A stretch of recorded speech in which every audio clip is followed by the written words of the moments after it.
माओवादियों से जुड़ी आज की सबसे बड़ी खबर है जो पूरे देश में आज चर्चा का विषय बनी हुई है। और वो खबर ये है कि आखिरकार माओवादियों के सबसे शीर्ष नेता, सबसे बड़े नेता, जो देश में केवल 4 पोलित ब्यूरो बचे हैं उसमें से भी सबसे शीर्ष नेता वेणुगोपाल ने अपने 60 साथियों के साथ महाराष्ट्र के गढ़चिरौली में समर्पण कर दिया है। ये प्राथमिक जानकारी है और इसको लेकर क्या कुछ पूरी जानकारी निकल कर सामने आ रही है, इस पर बातचीत करते हैं। नमस्कार, मैं विकास तिवारी हूं और आप बस्तर टॉकीज देख रहे हैं।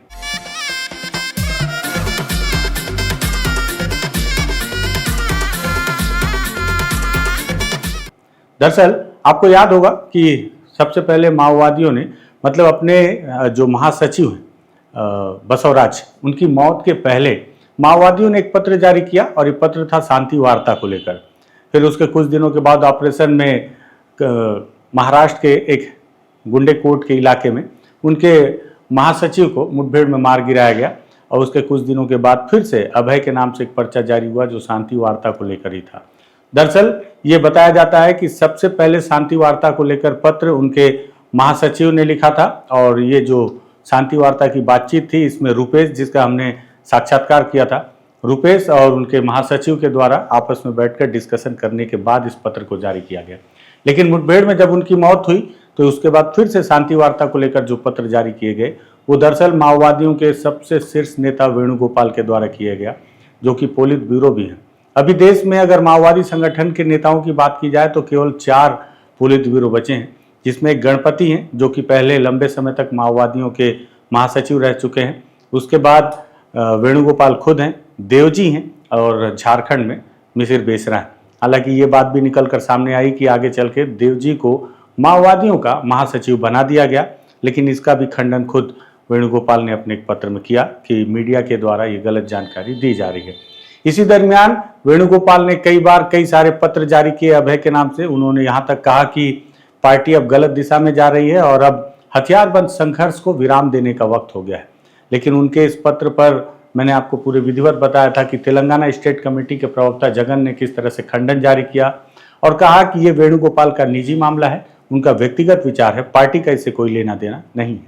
ठीक इसके कुछ दिन के बाद माओवादियों के ही प्रवक्ता अभय और विकल्प के द्वारा एक साझा पत्र जारी किया गया। हालांकि ये पत्र तब जारी किया गया जब विकल्प की मौत हो चुकी थी दंडकारण्य और अबुझमाड़ के जंगलों में, पुलिस ने जो दावा किया था उस आधार पर। लेकिन उसके बाद अभय और विकल्प का एक साझा पत्र जारी हुआ जिसमें उन्होंने अपने शीर्ष नेता वेणुगोपाल को धमकी तक दे डाली और कहा कि अगर आपको सरेंडर करना है तो कर सकते हैं, लेकिन हथियार पार्टी के पास आपको जमा करना होगा। तब वेणुगोपाल ने एक और पत्र जारी किया और ये पत्र उन्होंने जगन के नाम पर जारी किया और उसमें उन्होंने जगन को पूरा जवाब देते हुए ये एक और सवाल पैदा किया कि क्या पार्टी अब 3 गुटों में बंट चुकी है। 3 गुट मतलब एक दंडकारण्य की टीम और एक तेलंगाना की टीम और एक झारखंडी, मतलब कि झारखंड में जो सक्रिय माओवादी हैं उनकी टीम। तो इस तरह से उन्होंने यह भी एक संदेश दिया या एक इशारा किया कि पार्टी 3 गुटों में बंट सकती है। वहीं आने वाले समय में फिर उनके समर्थन में दंडकारण्य से 3 डिवीजन के लोगों ने या माओवादियों ने पत्र जारी किया जिसमें गढ़चिरौली डिवीजन, माड़ डिवीजन और पूर्वी बस्तर डिवीजन के माओवादियों ने और उनके प्रवक्ताओं ने एक पत्र जारी करके कहा कि वो भी वेणुगोपाल के समर्थन में है और इस सशस्त्र संघर्ष को विराम देने के पक्ष में है। लगातार चल रहे इन कयासों के बीच ये बात तो तय हो चुकी थी कि अब वेणुगोपाल किसी भी समय समर्पण कर सकते हैं, लेकिन माओवादियों के शीर्ष नेताओं के मन में विचार चल रहा था कि उनके नाम के साथ समर्पण जैसे शब्द का प्रयोग ना किया जाए, सरकार के साथ वार्ता जैसे शब्दों का प्रयोग किया जाए। इस दौरान ये भी कयास लगाया जा रहा था कि वेणुगोपाल सरेंडर अगर करते हैं तो कहाँ करेंगे। इसी दरमियान मैंने आपको बताया भी था कि ये जानकारी निकल कर आ रही है सामने कि वेणुगोपाल जो है हैदराबाद पहुंच चुके हैं, तेलंगाना पुलिस के संपर्क में है। लेकिन उनकी पत्नी जो कि बीते समय में लगभग 8 से 9 महीने पहले 2024 में तारक्का ने गढ़चिरौली में जाकर समर्पण किया था और वो महाराष्ट्र पुलिस के साथ थी। तो ये भी कयास लगाए जा रहे थे कि अगर वेणुगोपाल समर्पण करते भी हैं तो हो ना हो अपनी पत्नी के पास ही जाएंगे जहां उनकी पत्नी, क्योंकि उनकी पत्नी का घर भी महाराष्ट्र के ही इलाके में, गढ़चिरौली के इलाके में उनका घर है। तो वो भी संभवतः उसी इलाके में उनके लिए जाना, ज़्यादा माहौल भी उनके पक्ष में होगा। गढ़चिरौली पुलिस उनके साथ ज़्यादा अच्छा व्यवहार कर सकती है। समर्पण नीति पर बात की जाए तो छत्तीसगढ़ की सरकार बार बार अपना पीठ ठोकती है कि उनकी समर्पण नीति पर उन्होंने जो परिवर्तन किया है वो देश के तमाम राज्यों की समर्पण नीति में सबसे सर्वोच्च है। उसके बावजूद कोई भी बड़ा नेता छत्तीसगढ़ में समर्पण करने को तैयार नहीं है।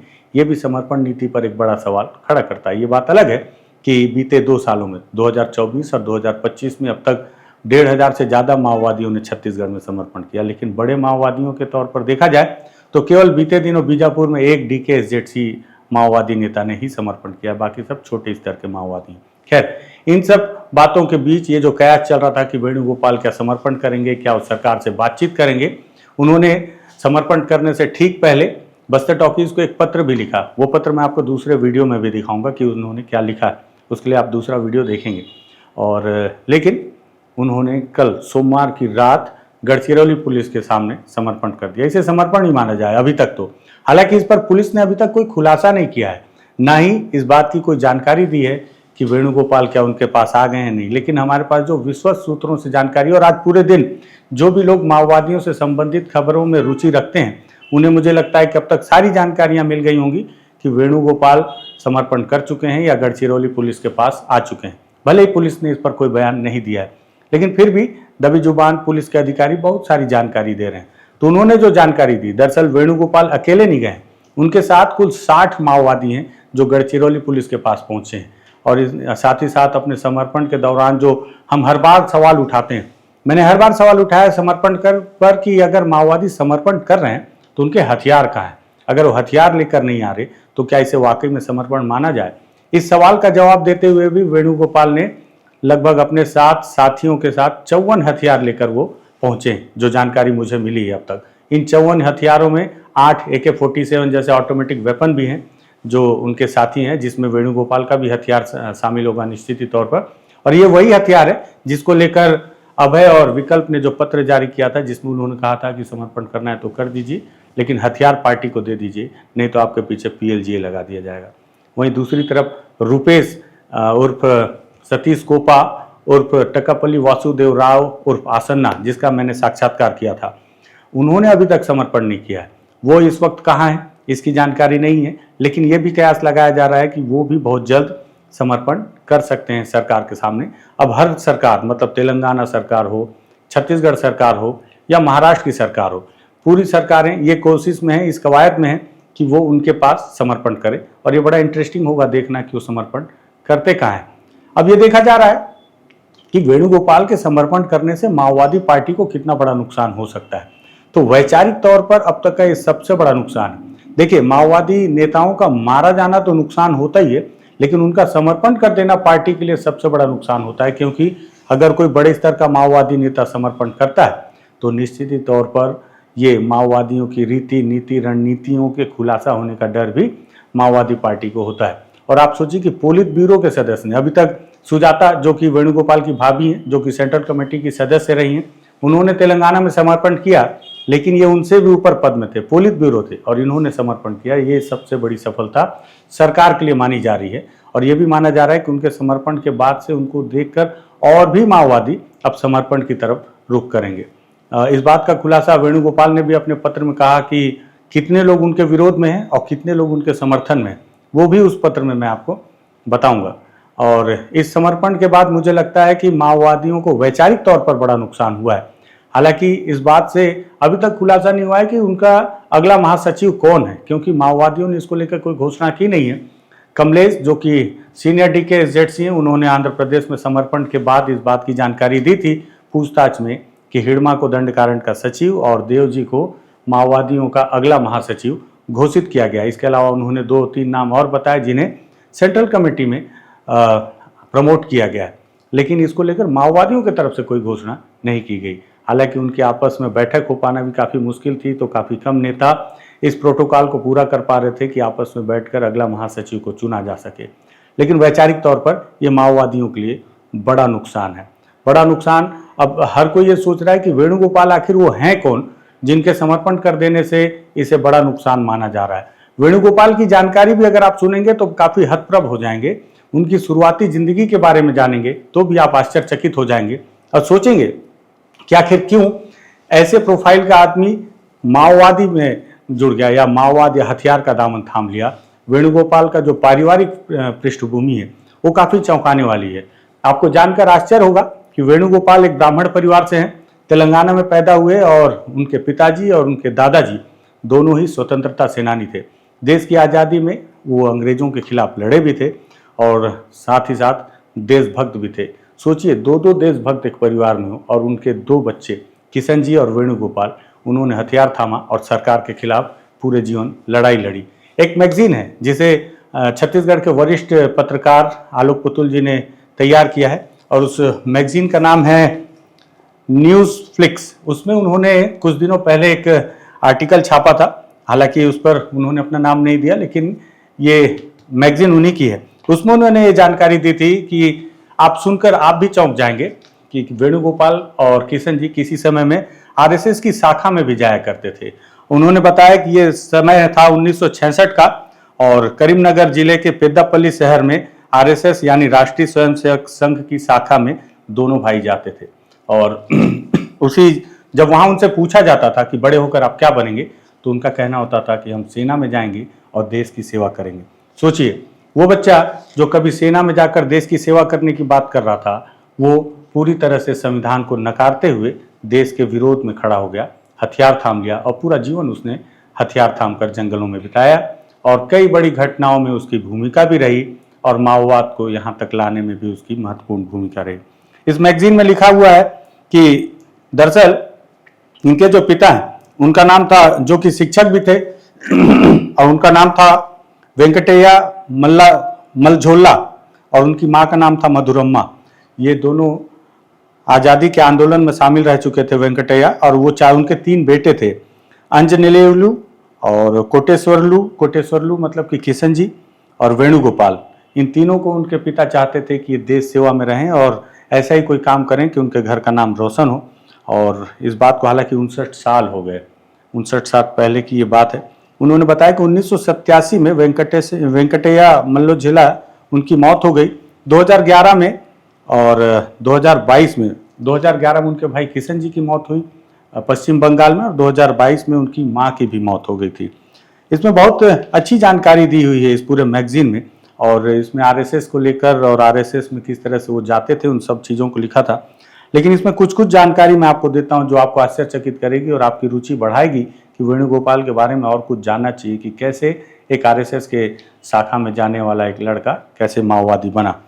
इसमें आगे लिखा हुआ है कि अधिकांश लोग मल्लोझल्ला कोटेश्वरलू को उसके असली नाम से नहीं जानते थे, उन्हें रामजी उर्फ प्रहलाद उर्फ विमल उर्फ किशन जी के नाम से जानते थे, जिनकी मौत 2011 में मुठभेड़ में हुई।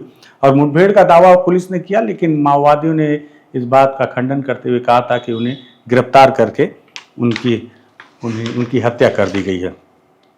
इस मैगजीन में आगे लिखा गया है, सबसे खास बात यह है कि जो किशन जी को लेकर और किशन जी के साथ साथ में वेणुगोपाल को लेकर इसमें और भी तमाम जानकारियां हैं।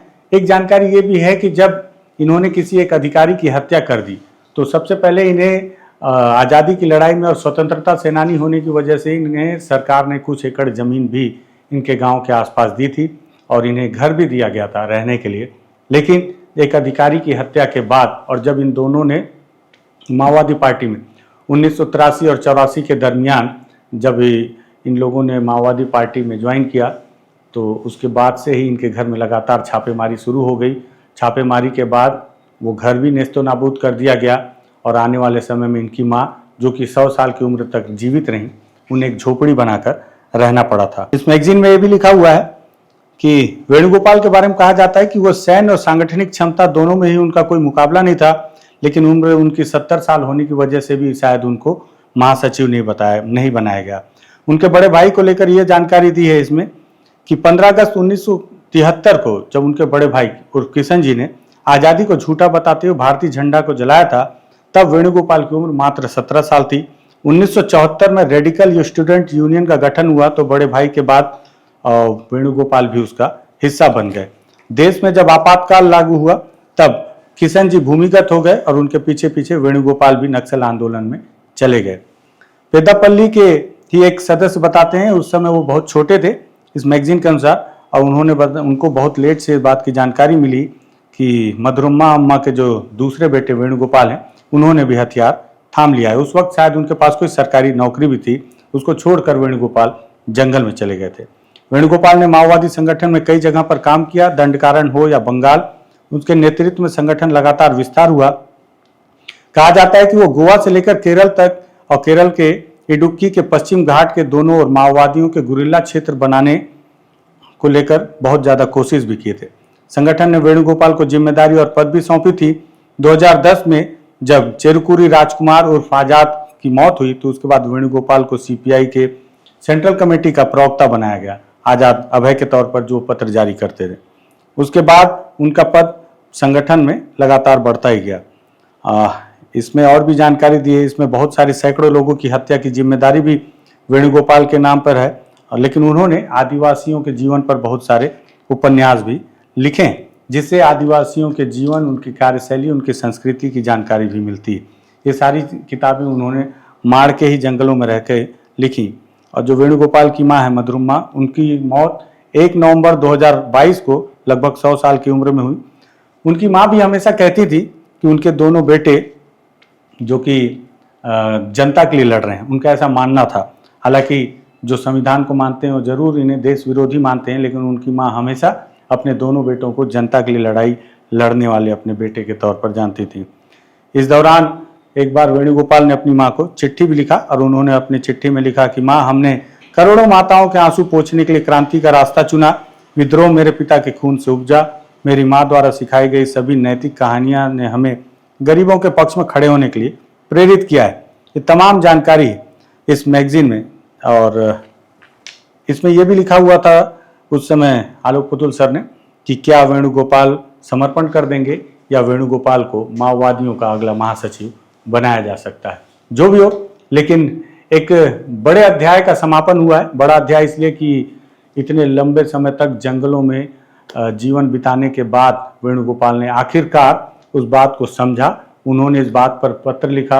उन्होंने अपने बाकी साथियों को भी अपील की कि अब हथियार के दम पर लड़ाई संभव नहीं है।